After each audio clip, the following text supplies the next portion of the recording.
श्री गुरुदेव दत्त श्री स्वामी समर्थ। तुम्हा सर्वांचं आपल्या स्वामी शक्ती या चॅनल मध्ये मनापासून स्वागत आहे।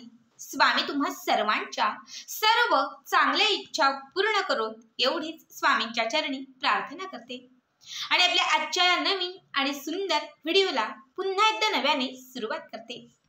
भक्तांनो, आजच्या या व्हिडिओमध्ये मी तुम्हाला तुळशी मातेचा एक अत्यंत प्रभावी उपाय सांगणार आहे।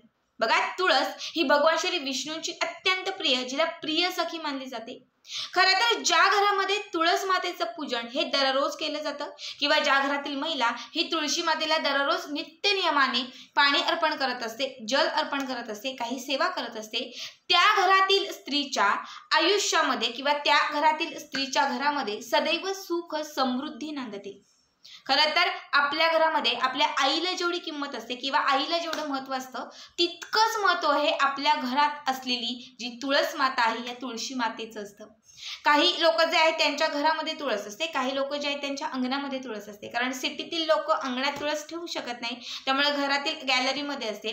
खेड्यामध्ये राहत असताना आपण अंगणामध्ये तुळस लावतो। तुळस माता ही आपल्या आयुष्यात सकारात्मकता आणते आणि आपल्या आयुष्यातील नकारात्मकता संपवून टाकते। जर तुम्हाला तुमचं दारिद्र्य संपवायचं असेल, तुमच्या घरामध्ये जर 18-20 असलेली जी गरिबी आहे ही गरिबी संपवायची असेल, तर त्यासाठी तुळशीचा प्रत्येक उपाय हा लाखात एक असतो। कारण तुळस ही भगवान श्री विष्णूंची प्रिय सखी मानली जाते आणि भगवान श्री विष्णू ज्या ठिकाणी असतात किंवा त्यांची ज्या ठिकाणी सेवा केली जाते तिथे माता लक्ष्मी ही अखंडित स्थिर असते। मी तुम्हाला बऱ्याच व्हिडिओमध्ये तुळशीचे बरेच उपाय सांगितलेले आहेत, मात्र आजच्या या व्हिडिओमध्ये मी सगळ्यात वेगळा आणि सगळ्यात महत्त्वाचा एक उपाय सांगणार आहे।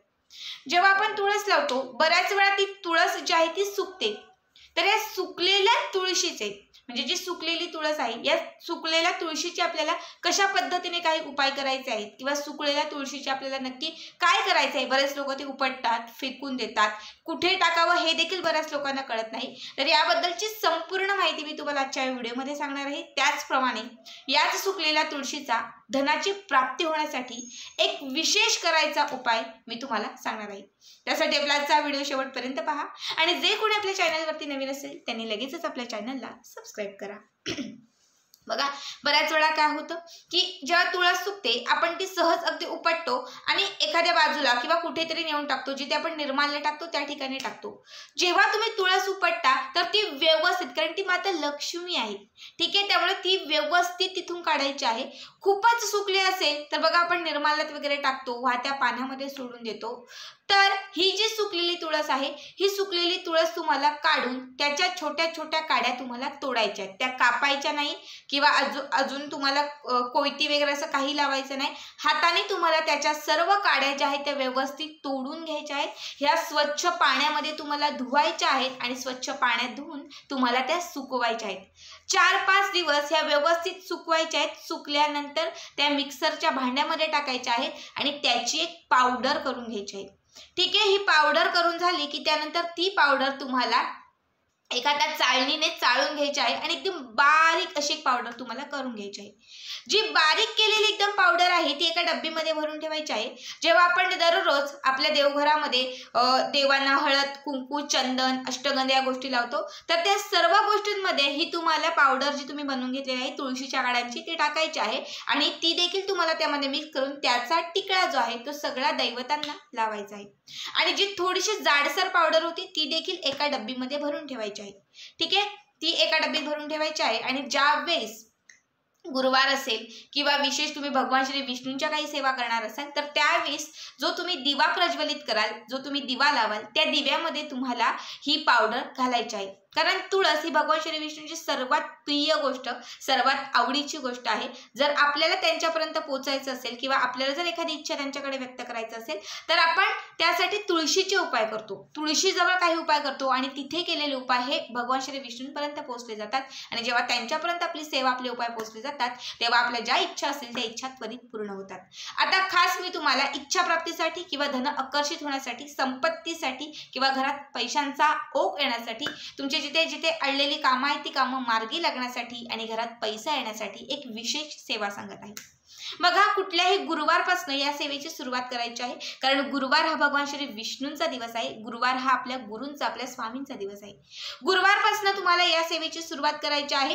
तुम्हाला देवघरामध्ये जो तुम्ही दिवा लावता तोच दिवा लावला तरीही चालेल. फक्त महत्त्वाची गोष्ट म्हणजे भगवान श्री विष्णूंचा एक फोटो किंवा एखादी प्रतिमा असेल, टाक असेल, फोटो जे काही तुमच्याकडे असेल ते तुम्हाला एक समोर ठेवून द्यायचं आहे.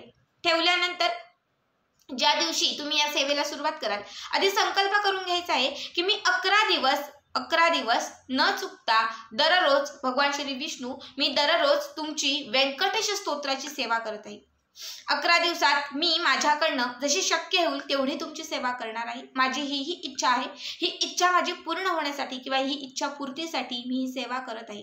माझ्याकडनं ही सेवा घडून घ्या, माझ्याकडनं अधिकाधिक सेवा करून घ्या, असं तुम्हाला मनापासून त्यांना सांगायचं आहे. तुमची जी इच्छा असेल ती इच्छा तुम्हाला व्यक्त करायची आहे. भगवान श्री विष्णूंचा जर फोटो असेल तुमच्याकडे तर फोटोला तुम्हाला अभिषेक घालायचा आहे आणि तो फोटो तिथे समोर ठेवून द्यायचा आहे. जर तुमच्या मूर्ती असेल तर अभिषेक घालायचा आहे. फोटो असेल तर स्वच्छ पुसून तुम्हाला ठेवून द्यायचा आहे. त्यानंतर तुम्हाला चंदन, अष्टगंध एकत्रित करायचं आहे आणि त्यामध्ये ही जी तुळशीच्या काड्यांची पावडर होती ती घालायची आहे. हे सर्व मिक्स करून त्याचा एक टिकळा तुम्हाला त्यांना लावायचा आहे. समोर जो दिवा लावलेला आहे त्या दिव्याला देखील तुम्हाला 5 बोटं हळद, कुंकू, चंदन आणि ह्या तुळशीच्या पावडरचे तुम्हाला लावून घ्यायचे आहेत. त्यानंतर तुम्ही जो दिवा लावलेला आहे, दिवा कुठलाही घ्या, तुमच्या घरात जो असेल तो घ्या, पितळेचा घ्या, चांदीचा घ्या, मातीचा घ्या, दगडेचा घ्या, कुठलाही चालेल. फक्त या दिव्यामध्ये तुम्ही वाटलेली जी पावडर आहे तुळशीच्या काड्यांची, ही तुळशीच्या काड्यांची पावडर थोडीशी घालायची आहे आणि तुम्हाला एक वेळा व्यंकटेश स्तोत्र म्हणायचं आहे. ठीक आहे, असं दररोज तुम्हाला करायचं आहे. 11 दिवस दररोज एका टायमाला व्यंकटेश स्तोत्र म्हणायचं आहे आणि दररोज तुम्हाला त्या दिव्यामध्ये थोडी तुळशीच्या काड्यांची केलेली जी पावडर आहे ती घालायची आहे. 11 दिवसांच्या आत तुम्हाला याचा चांगला रिझल्ट यायला सुरुवात होईल. घरामध्ये जी धनप्राप्ती होतच नव्हती, घरात जो पैसा येतच नव्हता, तो पैसा कुठेतरी यायला लागेल. पैशांची अडलेली कामं व्हायला लागतील. तुमच्या घरामध्ये, तुमच्या आयुष्यामध्ये माता लक्ष्मीची अखंडित कृपा राहील, कारण भगवान श्री विष्णू जे आहे ते 11 दिवसांमध्ये तुमच्या घरात प्रसन्न होतील. कारण सर्वात त्यांच्या आवडीची असलेली गोष्ट तुम्ही या दिव्यामध्ये टाकणार आहात. त्यामुळे त्याच्या सुगंधानेच ते तुमच्या ज्या इच्छा कराल, ज्या इच्छा म्हणाल त्या प्रत्येक इच्छेला तथास्तु म्हणतील. तुम्ही जी सेवा कराल ती सेवा त्यांच्यापर्यंत त्वरित पोहोचली जाईल. बऱ्याच वेळा आपण जी तुळस आहे ती अशीच उपटून कुठेही टाकतो, तर लक्षात घ्या याच्या पुढे कधीच सुकी तुळस अजिबात उपटायची नाही. समजा तुम्ही उपटली किंवा समजा तुम्ही ती काढली, तिचे जर काड्या वगैरे तुम्ही काढल्या, विसर्जित करणार असाल किंवा तुम्ही वाहत्या पाण्यात सोडणार असाल तर त्या अगोदर हा उपाय नक्कीच करा.